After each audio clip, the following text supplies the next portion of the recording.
Our passion didn't start with the mouth. It started with people, with the well-being of the profession. And if you're like me, maybe a little bit of your nerdiness and all things tech too.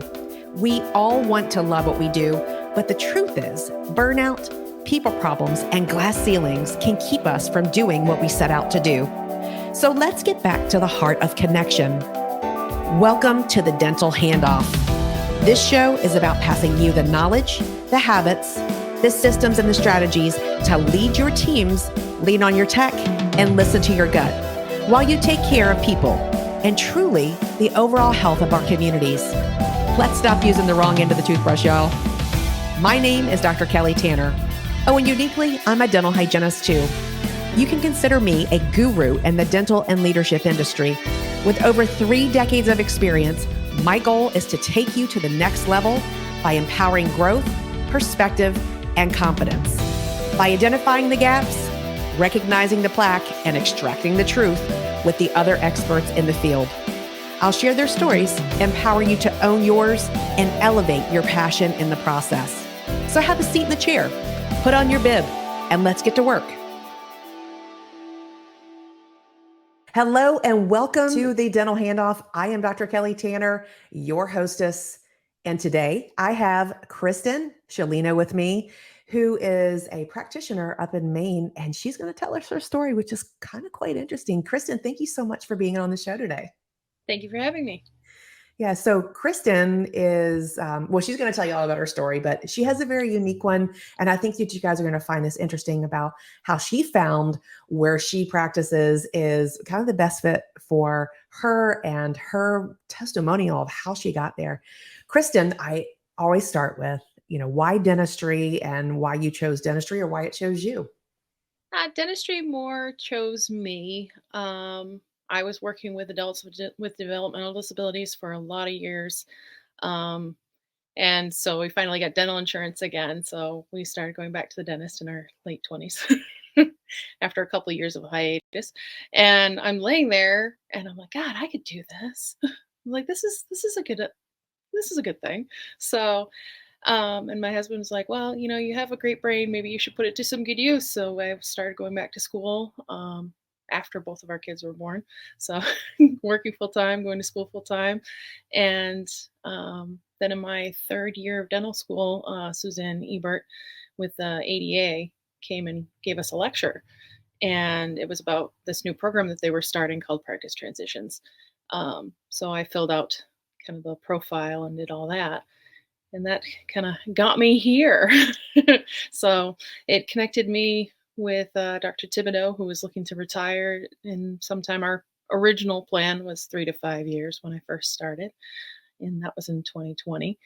But yeah, that turned into a year and a half. And here I am a practice owner at 3 years. So even at quite a ride.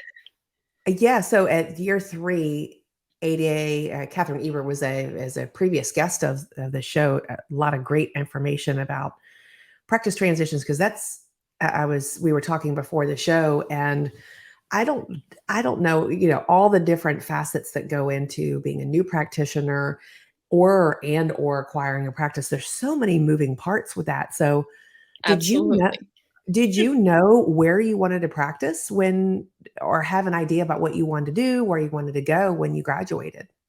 Well, when I first started dental school, I was pretty set that I wanted to be a periodontist. And then when I got into dental school, the restorative aspect of it really clicked for me. And I love restoring teeth. So that kind of stepped me back to being a general dentist. But oh man, the road to get there was long and arduous, but there are so many moving parts in trying to figure out where you want to be, what you want to do, what interests you the most, and whether or not you should do a residency if you feel that you're in tune enough and practiced enough in your program. I was lucky enough to go to the University of New England, and their dental school doesn't have any residencies. So I was doing molar endo in my 3rd year. And so I'd done a significant amount of restorative work prior to graduation. So I felt fairly comfortable. And my advisors were like, you could do a residency, but I feel that you're, you're where you should be to go into private practice if that's what you're comfortable with. So, getting that kind of advice and that feedback from your professors is always nice. So, Yeah, and but, feeling that confidence of, okay, I can emerge as this person who is capable of that. That's mhm. amazing because when you said that they don't have a residency, I was thinking, okay, that could possibly be a drawback for some people if they want to go that way, because then definitely they have to move somewhere. But then the flip side is that the school is putting that more of that into the curriculum as a graduation requirement. Yeah, we had third and fourth years that were, working closely with the oral surgeons, placing implants and we did all the procedures. We did a lot of them too. So you definitely got a lot of practice and a lot of contact hours with the patients and doing dentistry. Um, so it was a very good program, and I feel very, very blessed to have been accepted there. Being as I was an older an older recruit, because I worked for about 10 years prior to going to dental school. So that was definitely kept me busy. But as far as knowing where I wanted to end up, I knew I wanted to stay in Maine because that's where I was born and raised. My family's here. My husband's loves it here. So we had a kind of a bubble of about an hour outside of my hometown. And this where I ended up was definitely not in that bubble. So that was one of the things that I liked about practice transitions is it didn't just put you to somebody that's close to you, or somebody just selling the practice, and actually looked at your style, what you're comfortable doing, what you prefer, as procedures and your comfort level with those procedures, and matches you with somebody who has a similar modality of treating patients. So you're not going to be with somebody who's like pushing, one type of dentistry over another. And if you're not comfortable with doing surgical extractions, then maybe this practice that doesn't refer out isn't the best fit for you, because the patients are going to be like, well, why can't you do it? Why can't you do it? Why do I have to go to see a specialist? Why can't you do it? So, and I have a number of people and be like, oh, you can do it. I trust you. And then you're like, I believe in you. And you're like, yeah, but I've but, never done that before. and you never say that. So, This is my no, no, first time. no. So then So, so then with that, it's like you ended up outside of where you thought you were going to be. Tell me more about that and why that ended up like, because sometimes I think that we get so like, this is exactly how I want it to be, and this is in my mind what it is. And so, how did you get to? All right, first of all, you're going to tell us, I know, like where you ended up and the type of practice that you're in, but then like also too, why was that okay to go outside of that for you? well, as far as going outside of my comfort range of travel, I'm pretty used to traveling long distances. When you live in Maine, if you want to go somewhere, it was my father-in-law. He's like, every time I ask you where something is, you're like, man, it's about an hour. So an hour was a good fit for me, but we ended 2.5 hours away, from my hometown, and that's a doable ride. It's to go visit family. It's not an inconvenience. It's give the kids their tablets and get on the road. Um, so it doesn't eat up your whole day. So that was kind of the initial thing, was like, it's far, but it's a doable far. So that made it okay for us to want to go. I also wanted to end up somewhere where I wouldn't have to move again. Um, I didn't want to hate where I ended up. So a lot of that had to come down with actually meeting face to face and meeting the office staff, and because you don't want to start over from scratch, especially when you're a new graduate. You don't know all the moving parts that go into running an office. There's the OSHA stuff and all that Yeah. extra. Um, so being able to meet with Dr. Thibodeau, meet his wife and who worked in the practice too, and kind of get that whole family vibe that we were looking for. That's not for everybody, because my whole crew is a very close knit group, um, and most of them been working there for almost 20 years. So I was blessed to be able to keep them on board and not have to start over again from scratch. So So yeah, with it was. so with this, it was like it was 2.5 hours away. Did you guys move out there, or did you still commute?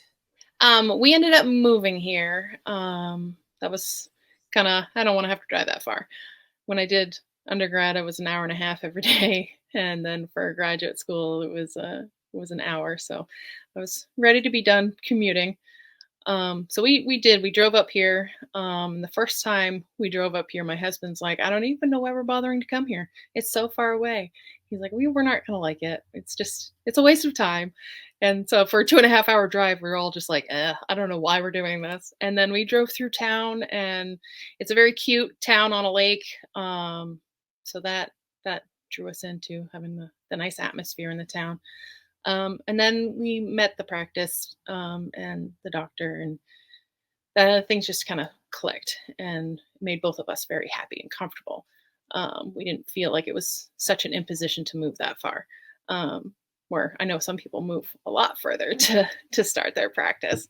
So it was definitely a good fit with the town and everything. So So it sounds like that this is more of a rural area. And how is, with that, I think, if you look at the statistics of dental schools and dental hygiene schools and what ADA is saying, like, okay, here's where everybody graduates, and here's all the dots on the map and where they end up because they're measuring all of that.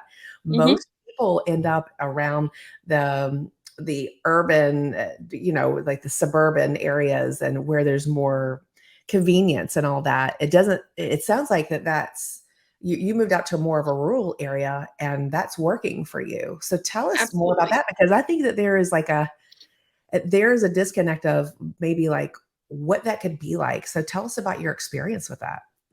Well, being outside of the urban area, the closest city is Bangor, and it's one of the three major hubs in Maine. So it's definitely a population center. It has a mall, has all the shopping conveniences, and um, but we're about 45 minutes north, and so we're further up into the woods, closer to Canada.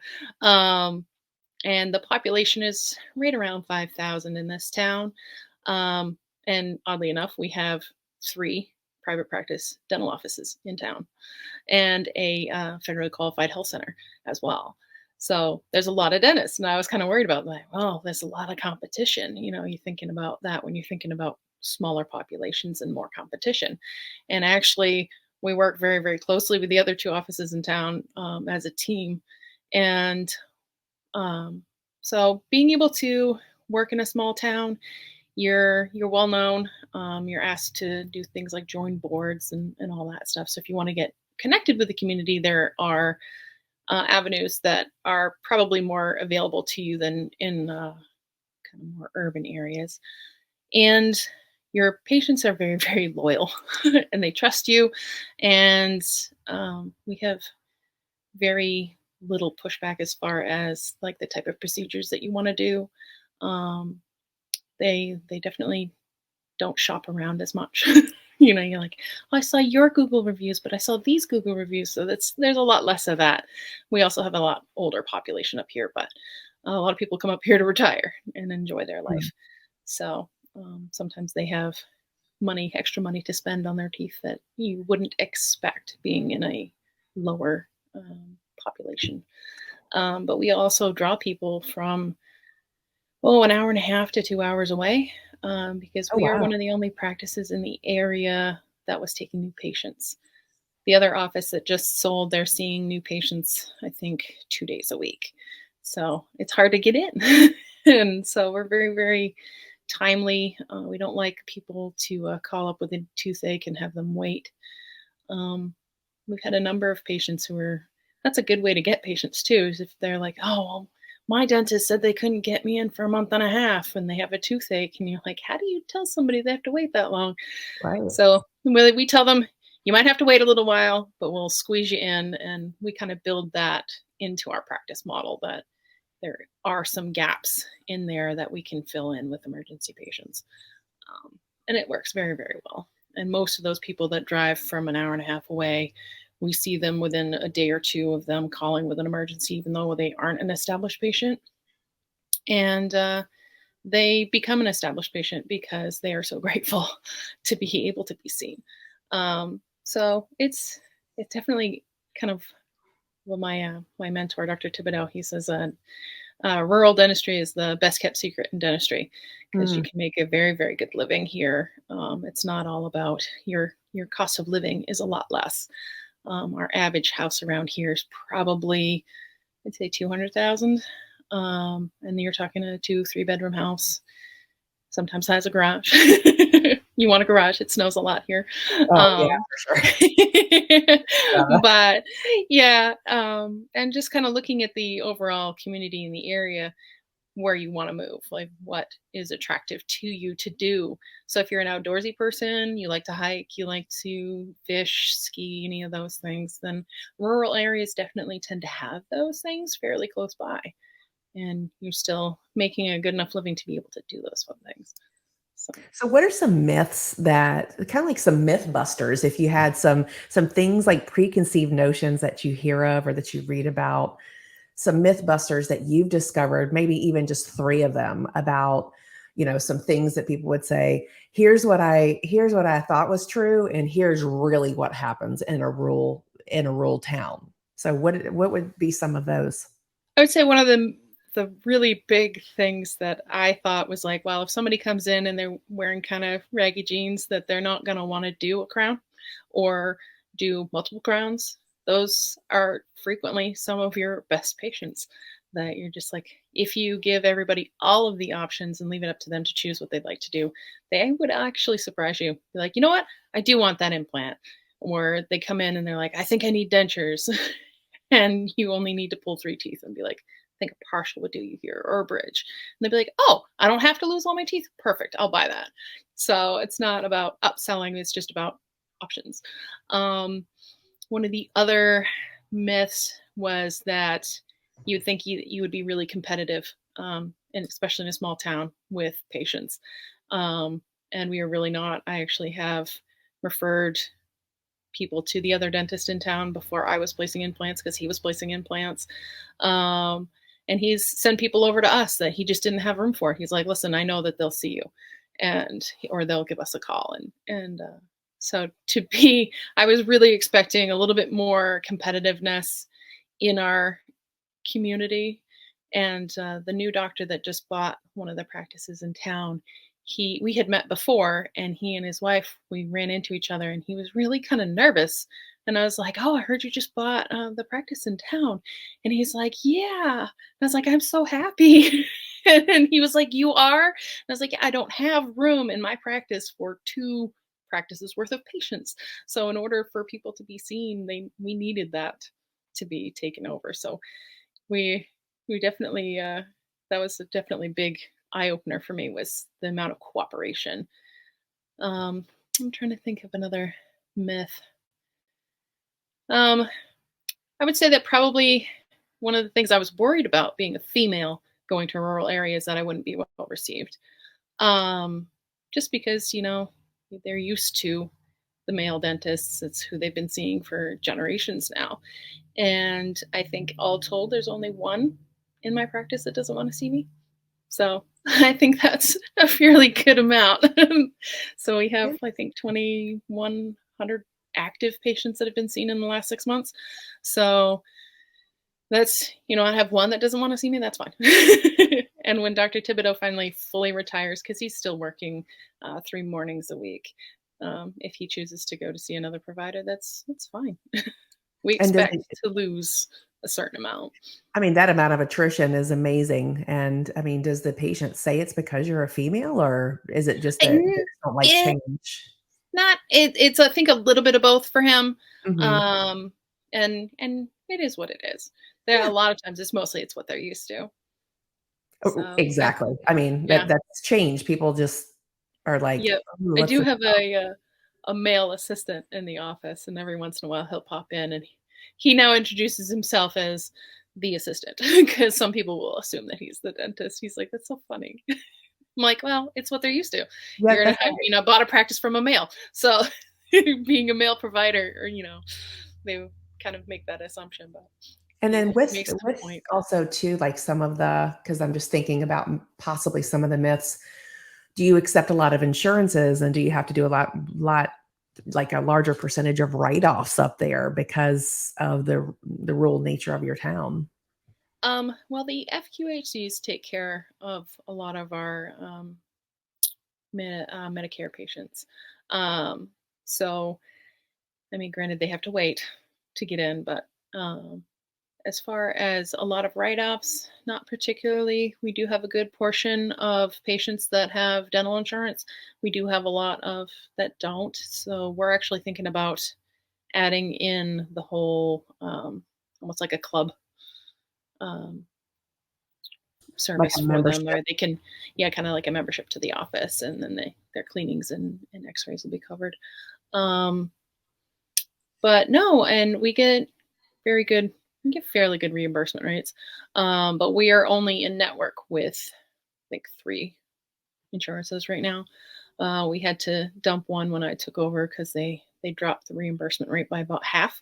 So they were right around where Maine Care was paying, and I'm like, that doesn't cover any of our equipment that we use for fillings and stuff. So Right. didn't cover, and it wasn't cost effective. So we went out of network with them, and now they're paying us better than they were when we were in network. So I don't know how that makes sense, but that's the nature of the beast, Yeah, I I guess. think that's a common misconception is that in those areas that with the insurances, if there is insurance, I mean, that you would have to write off a lot. Are the other 2 practices, do you know if are they also a network or are they fee for service? Do you know?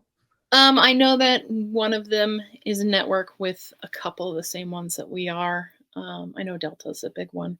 I'm not sure about the newer office. My assumption is that they're a network with a few. We're not in network with everybody because then we would have to write off significant amounts. But and even when we made the switch and we dumped the one insurance, I don't think we lost more than maybe 10 or 15 patients of that pool, and we had, I think, 250 patients from that. So that was pretty good retention rate that I was happy about. We sent out letters. We told them we're not in network with them. We are still accepting them. We will still submit to them. And so the front desk does all that, and they do that as kind of a courtesy for people to, we send in the codes, the x-rays and all the information, and then the insurance company pays us, or they pay them, and then they come and pay us. So yeah, it was actually an eye opener that we don't have to write off as much. And so that's something that you weren't really sure of when you went into this. Like I mean, I'm sure that practice transitions helped you understand that. And because of Yeah, what was done previously with the doc, which is awesome to have all of that information. absolutely. And um, so it sounds like that you're like, I know that this was something kind of like this unearthed gem, right, of an Mm, office that you didn't expect, and yeah. you've broken down some myths for us. What and then you said also too that when you move to a rural town, it has perks of, it's beautiful, it's in nature, you can go do all of this. Are there any other perks that maybe people haven't thought of, like with the patients or, other than the competition that was surprising to you that, sometimes it sounds like that sometimes when you could think that a patient couldn't afford something, because we all have bias. And I talk about Hmm. that so much when I'm consulting, when I'm speaking, when I'm presenting and also on the show, that we have these filters that we kind of put in place for the patient because we don't think that they want to know because we can't get out of our own way. But like, what's been the most surprising thing for you? Would you say that there's like one thing that was surprising to you? Um, oh, I don't really know. That's a hard one to think about. Um, Surprises. Um, Not really. I mean, yeah, the fact that definitely those people that you would assume wouldn't want something are actually some of the ones that do. That is quite shocking the first time you run into somebody who has been all day at the farm and wants an implant. Um, Yeah, that's but yeah, amazing. it's great. And basically, the more things that you can do in a rural area, the more procedures that you feel comfortable with. the better your patients feel served. Because if you're going there every time and they're just like, oh, you just send me to someone else, why do I even bother? So getting comfortable, I've gotten very, very comfortable with root canals and surgical extractions and stuff like that. So yeah, definitely broaden your horizons, and you can surprise yourself too, that what you feel that you weren't comfortable with doing. Because I was terrified of surgical extractions when I first came up here, but that definitely helped, seeing a few and getting your hands wet and doing a few. And you're like, oh, okay, so much less work if I just cut this molar in half than have to yard on it for 45 minutes. So little things like that. Yeah, so you had to like step into some areas that you weren't comfortable with initially to Yeah. say, you know what, I'm going to do this because of the patient's need or possibly Hmm. or whatever that was for you. Yeah. And having a mentor close by makes it a little bit easier to step out of that comfort zone if it's something that they're comfortable with. You're like, well, I have a safety net going on. So if that's something that you want in a transition, especially with practice transitions, that's kind of one of those options that you can like select. Be like, I need to have a mentor on site. Um, Mm. just because I don't want to be left alone. Or you want to be left alone, but have that safety net of being like, hey, can I question you about this? Is this how you would handle this situation? Wow. I had this pop up. And we had a lot of little conversations like that when I first started. But no, and I was actually, I guess probably one of the things I was surprised about was when Dr. Thibodeau brought me on, he's like, no, we're equals.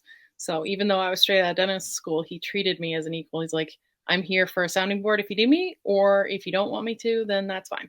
And and that was very, very nice. And that I didn't have to feel as like a subordinate as far as what I Yeah. wanted to do. I didn't have to ask permission or anything like that. So that was helpful. Yeah. And then do you think that, because I'm just thinking too, you're coming into a rural area, you may not, obviously you didn't know the patients because you're just kind of you Brand were an new. implant. You were an Yeah. area implant. And so did your team help you understand your patients better? Oh, absolutely. A couple of our patients are very, very close with the community. They are on different committees for different events and stuff like that. They volunteer their time in town. So they're very well connected. So being able to have them be like, well, this person's personality might be a little standoffish or something, and that's them. And they're like, if they're not chatty, then that's fine. So being able to have those people on board that that kind of know the area makes it a lot easier. Yeah, and break down any preconceived notions you may experience. Hmm. You are, I mean, everything is new, and then Absolutely. not knowing, just not knowing, right? Yeah, So, you don't know what you don't know until you get right. into it. So it sounds like some of Yeah. the things that I'm just reflecting on a conversation that were a big part of your success and where you are is going outside of your comfort zone, remaining open Hmm. to other possibilities for yourself. Absolutely. Yep. And then that mentoring made a big difference as well. Absolutely. Yeah. And then also too, not trying to get out of your own way with like any particular bias that maybe may have been in place that it's not meant to be offensive or And it's anything. not a conscious one, it's Yeah, there. yeah. Is there anything else that you would like to tell our viewers? Anything that you'd like to add? Oh, not really. I mean, things are going great. I mean, I'm very happy with the way things have gone. The transition, we had our little bumps in the road, but mostly it had to do with insurances and credentialing and all that fun stuff. And those are all things that you work out as they come at you. Um, but having the practice transitions and kind of having a flow where they have a little pamphlet that helps you go through everything that you're going to be going through. They have an ebook too. Um, and they add to it every time they talk to a new transition group that they have and be like, what worked for you, what didn't? And then they adjust it as they go to what's most helpful. Like those little struggles are a little less stressful because there's a team backing you up. Getting a good CPA, good lawyer, get the team ready when you kind of before you're starting the whole process, and have that team behind you, because they will look out for your best interests as well. So having them on board helps. Yeah, that's I can't imagine the stress that must alleviate from your standpoint and knowing how customizable that is for Hmm. you. And because too, if you're kind of because there's some docs too who go into a practice and they are different than the other doc, and that's okay.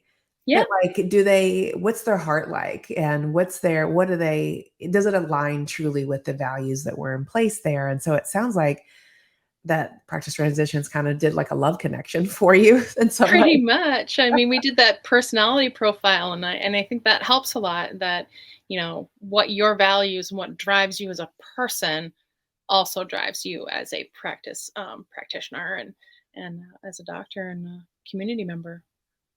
So, Yeah.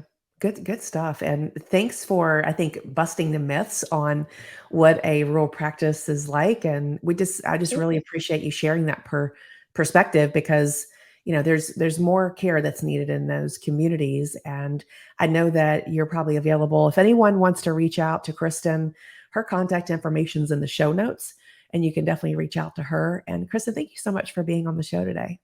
Thank you so much for having me. Yeah. And for all of our listeners, thank you so much for all that you do every day and in and for your communities and the communities that you serve. You're making a difference every single day. And if you wouldn't mind, I always ask for the favor, go on to Apple Podcasts, give us a 5-star rating. And because Apple is what matters and rates everything. And then go on to YouTube, like, share, subscribe with all your friends that you love. All right, we'll see you next time. Thank you so much, Kristen.